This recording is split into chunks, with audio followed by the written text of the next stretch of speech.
سوئے ہوئی ہو تو ٹھیک ہے، اور قرآن کی تلاوت کر رہے تو ٹھیک ہے صحیح، لیکن چلتے پھرتے گاڑی کے ڈرائیونگ کر رہے ہیں یا جیسے موقع مل گیا درودوں کا اہتمام آپ کر لو۔ السلام علیکم ورحمۃ اللہ وبرکاتہ۔ امید ہے کہ سب دوست خیریت سے ہوں گے۔ مولانا مظلوم گل صاحب کی بیان کا سمجھنا لازمی ہے۔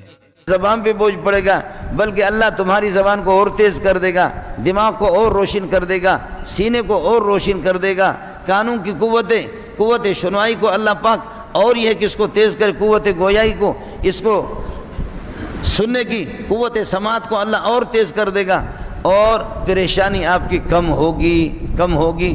پھر بتا دینا کچھ دن ساتھ ہی یہ فارمولہ تو اختیار کرو۔ اب کچھ بیٹھے ہوئے ہوں گے کہیں گے کہ مولوی صاحب آپ بھی تو پریشان ہیں، میں شاید اس کا انکار تو نہیں کر سکتا ہوں، ہم پریشان ہیں لیکن اتنا پریشان نہیں ہے۔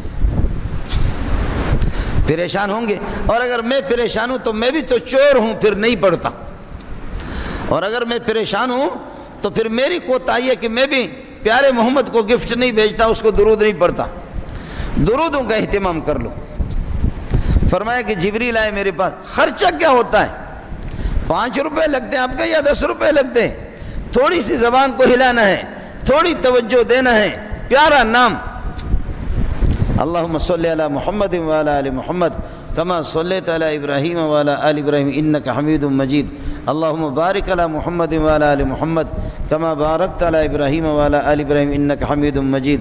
اس لیے ساتھی درودوں کا اہتمام کرے، تمام پریشانیوں کا اور غموں کا اور تمام مصیبتوں کا بہترین علاج ہے درود شریف کا۔